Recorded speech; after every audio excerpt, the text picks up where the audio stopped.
Hello friend, कैसे हैं आप। Welcome to my YouTube channel Tinku academy में आप सबका स्वागत है। सबसे पहले आज मैं जो क्लास 10th के बच्चे हैं जो कल एग्ज़ाम देने जाने वाले हैं, खास करके मैथमेटिक्स के, और उन बच्चे के लिए आज विशेष रूप से वीडियो बना रहे हैं। खास करके वो बच्चे क्या क्या करके जाएं आज, है कि नहीं, आज क्या करें, कौन कौन से चीज़ों पर ध्यान दें, कौन से टॉपिक को पढ़े, ज़्यादा से ज़्यादा कौन सा टॉपिक पे पढ़े हम लोग, कौन सा टॉपिक पे ज़्यादा बात करें, है कि नहीं। इसके बाद क्या क्या नियम का पालन करना है। अगर दोस्त ये वीडियो को अगर अच्छे से देख लेते हैं तो शायद आपका लगभग आपका 80 से 90% के बीच में आपका जो है मैथमेटिक्स कंप्लीट हो जाता है, समझ गए। और वो एकदम आसानी, बहुत कम कंटेंट के साथ आपको पूरा का पूरा जिस मतलब चैप्टर पे फोकस करना है उस पर विशेष रूप से हम लोग फोकस करेंगे। जैसा कि हम लोग पहला बात कर लेते हैं कि आप लोग सही देखे हैं कि गणित का एग्जाम देने से पहले हमें क्या करना चाहिए। हमें सबसे पहले ध्यान देना है कि देखिए पढ़ता सब है लेकिन हमको करना क्या है। तो सबसे पहले क्या करना है दोस्त, नया टॉपिक को कभी भी पढ़ना नहीं है। खास करके जैसे कल एग्जाम है तो आज नया टॉपिक क्या पढ़ना है, नया टॉपिक बिल्कुल नहीं पढ़ना है भाई। नया टॉपिक पढ़ेंगे ना आप तो आपको कंफ्यूजन हो जाएगा, मतलब आप कंफ्यूज कर जाएंगे। अब जो भी पहले से आपके जो मेथड है वो अलग रहा होगा और अभी जो नया टॉपिक पढ़ेंगे वो मेथड चेंज हो जाएगा, तो इसलिए आपको नया टॉपिक बिल्कुल नहीं पढ़ना है। इसके बाद क्या है, सूत्र और परिभाषा को याद करें। देखिए दोस्त, अगर शॉर्ट नोट्स आपके पास तो होगा ही, जो आपके टीचर कराए होंगे, तो उसके सूत्र जो है और उसके परिभाषा है उसको कम से कम अच्छे से कंप्लीट कर लीजिएगा। इसके समय से पहले परीक्षा केंद्र पर पहुंचे। देखिए अभी के जो सिचुएशन चल रहा है दोस्त, अगर थोड़ा भी लेट हो जाता है तो क्या हो जाता है कि आपको स्कूल में एंट्री होने से मना कर दिया जाता है। तो इसलिए हमें परीक्षा समय से पहले आपको परीक्षा केंद्र पे पहुंचना है। दूसरा है जरूरी सामान साथ ले जाए। अब जरूरी सामान साथ ले जाए में क्या क्या आएगा दोस्त, जैसे कल गणित का है तो आपको ज्योमेट्री बॉक्स लेके जाना है, मतलब औजार बॉक्स लेके जाना है। इसके बाद ब्लैक और ब्लू पेन लेकर के जाना है। तो इस प्रकार से आपको ये जरूरत का जो भी सामान है, जरूरी सामान, वो साथ लेकर के अवश्य जाएंगे।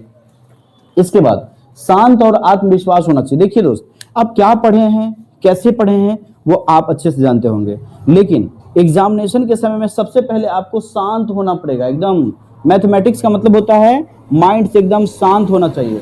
तो सबसे पहले तो आप शांत हो और आत्मविश्वास होना चाहिए आपको कि हम अच्छे से लिख पाएंगे, है कि नहीं, हम अच्छा से लिख पाएंगे, अच्छा डिवीजन से पास कर पाएंगे। It is most important, believe yourself, ये बहुत जरूरी है दोस्त। तो इस प्रकार से आपको शांत और आत्मविश्वास जरूरी है। इसका हल्का और पौष्टिक भोजन करना है। ये तो हम इससे पहले वाला वीडियो में बोल दिए हैं कि ऐसा भोजन करें जो हल्का भी हो और पौष्टिक भी हो। इसके बाद बात करते हैं हल्का रिवीजन पूरा किताब का ना करें।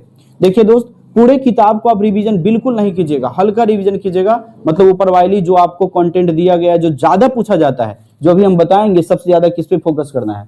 तो इस प्रकार से आपको पूरे किताब को नहीं पढ़ना है, हल्का रिवीजन पूरा किताब का नहीं पढ़े, हल्का रिवीजन करे, है कि नहीं। पूरा किताब तो पढ़ना ही नहीं है, नहीं तो आपके ऊपर ज्यादा प्रेशर हो जाएगा।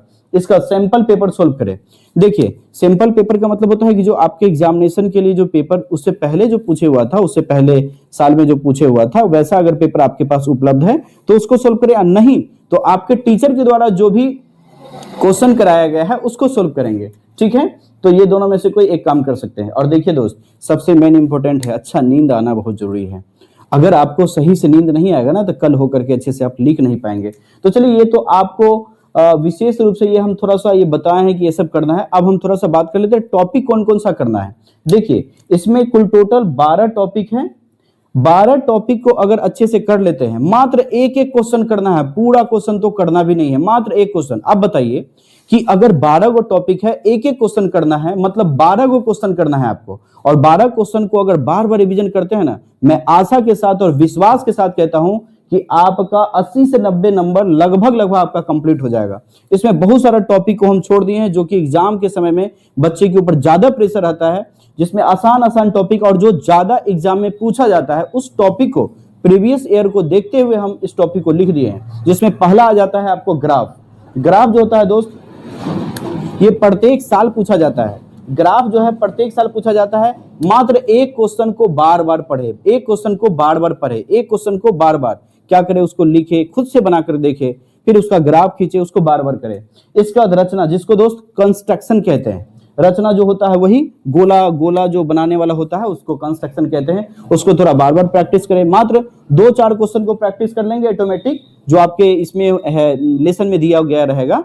और देख लीजिएगा कि आप भाई प्रीवियस पेपर में जैसे भारतीय बनाते हैं कि एनसीईआरटी बनाते हैं, उसके अकॉर्डिंग आप रचना मतलब कंस्ट्रक्शन को सोल्व कर लेंगे। देखिए दोस्त, ये तीसरा इट इज मोस्ट इंपोर्टेंट, इसमें तो सब इंपोर्टेंट ही है। ऐसे समीकरण प्रतिस्थापन विधि से, वर्ज गुणनखंड विधि से, अवलुप्तीकरण विधि से। देखिए ऐसे तो 5-6 विधि होता है दोस्त, लेकिन ये 3 विधि आपको किसी भी हालात में करके जाना है। और आशा नहीं पूरे विश्वास के साथ कहते हैं कि आप प्रतिस्थापन, वर्ज गुणनखंड और लुप्तीकरण ये तीनों करके जाएंगे तो आपका एग्जामिनेशन बहुत ही अच्छा रहेगा। इसका त्रिकोण विधि के जितने भी फॉर्मूला है उसको देख लीजिएगा। और त्रिकोण विधि में कुल टोटल 4 गो चैप्टर है, मात्र 2-2 क्वेश्चन सब में से सोल्व कीजिएगा तो 4-2 8 क्वेश्चन हो जाएगा। ठीक है, तो इसको देख लीजिएगा। त्रिकोण विधि हाईएस्ट स्कोर बनाने के लिए त्रिकोण विधि जरूरी है। इसके बाद ऊंचाई एवं दूरी, जिसको बोलते हैं दोस्त हाइट एंड डिस्टेंस, एक ठो पूछता है वो 5 नंबर का रहबे करेगा, है कि नहीं, तो इसको थोड़ा सा रिवीजन कर लीजिएगा। इसके बाद हम बात कर लेते हैं माध्य, माध्यक और बहुलक। ये बहुत जरूरी है, जो आपके टीचर पढ़ाए होंगे उसको ज्यादा नहीं, माध्य का एक ठो क्वेश्चन को बार बार सोल्व करना है, माध्यक का एक क्वेश्चन को ही बार बार सोल्व करना है, बहुलक का एक ही क्वेश्चन, मतलब सब क्वेश्चन को अलग अलग क्वेश्चन को नहीं, एक क्वेश्चन को अगर बार बार कर लेते हैं दोस्त तो आपका प्रैक्टिस हो जाता है। इसका प्रायिकता हो गया, प्रायिकता को 2-4 क्वेश्चन को लगातार, क्योंकि छोटा सा टॉपिक है उसमें 2-4 क्वेश्चन को भी अगर देख लेते हैं तो आसानी से आ जाता है। इसके बाद ये जो होता है अपर में सिद्ध करे, जैसे 2√5 अपर में संख्या सिद्ध करे, उसको थोड़ा 2-3 बार देख लीजिएगा। एक ही क्वेश्चन को बार बार देखेंगे तो ऑटोमेटिक आ जाएगा। हमें सब क्वेश्चन को बहुत सारा क्वेश्चन नहीं करना है, 1-1, 2-2 क्वेश्चन सभी टॉपिक से अगर कर लेते हैं तो मैं आशा के साथ और विश्वास के साथ कहते हैं कि आपका 80 से 90 नंबर अप्रोक्सीमेटली आपका कंप्लीट हो जाएगा इसमें। इसके बाद देखिए दोस्त, इसके बाद है नियामक ज्यामिति। इसमें 3 गो चैप्टर होता है, तीनों में से अगर एक क्वेश्चन सोल्व करेंगे, मात्र 3 क्वेश्चन सोल्व करना है इसमें से, और ये लगभग आपका 15 नंबर अप्रोक्सीमेटली ये कंप्लीट कर देगा आपका। बीज गणित का जो भाग होता है दोस्त, ए स्क्वायर ऐसे नहीं होता है x² + 2x + 2, उसमें जो भाग करना है x + 2 से, जैसे फॉर एग्जांपल मान लीजिए x² + 2x + 2 है, उसमें जो भाग करना है x + 1 से भाग करना है, ये तो आता ही है। तो इस प्रकार से आप बीजगणित का जो भाग होता है जिसको हम बोलते हैं अलजेब्रा, डिवीजन ऑफ अलजेब्रा, उसको थोड़ा सा देख लीजिएगा। इसके बाद विवेचक, वही फॉर्मूला d = b² - 4ac वाला जो सबसे आसान है, उसको थोड़ा सा आप जरूर करके जाएंगे। और इसके बाद एक जानते हैं लॉसो और मॉसो, ये तो बहुत इंपॉर्टेंट टॉपिक है। एल्गोरिदम के a = bq + r, इसको थोड़ा सा देख लीजिएगा। लॉसो और मॉसो जो होता है अभाज्य गुणनखंड विधि से, उसको थोड़ा कर लीजिएगा। और एक राज का बात बताएं, ये पूरा करने के बाद मात्र 1-1, 2-2 क्वेश्चन को करना है दोस्त। और इसके बाद जैसे करेंगे पूरे किताब के फॉर्मूला को एक बार अगर पढ़ लेते हैं एग्जाम से, मतलब पहले अगर इस पूरे फॉर्मूला को अगर पढ़ लेते हैं तो मैं गारंटी के साथ कहता हूं 10 से 15 नंबर आपका ऐसा ही कंप्लीट हो जाएगा।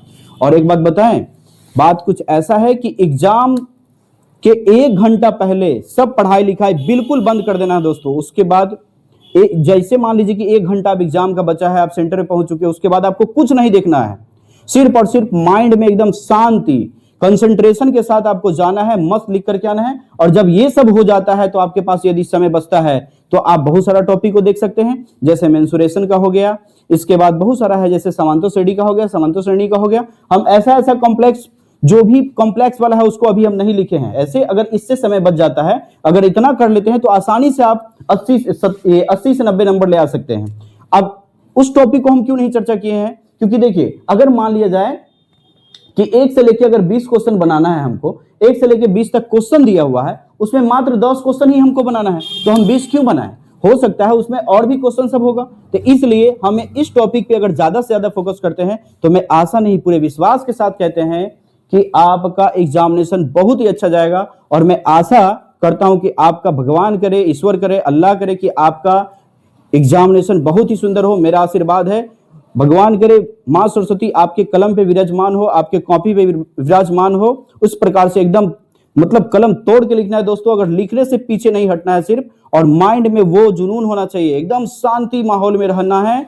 यदि सेंटर पे भी जाते हैं तो एकदम शांत होकर के, कूल होकर के एकांति में बैठ जाना है या खड़ा हो जाना है, और माइंड में ही सब इमेजिनेशन होना चाहिए और एकदम शांत होना चाहिए। तब तक इस वीडियो के बाद में दूसरे वीडियो में मिलेंगे दोस्तों, तब तक के लिए जय हिंद।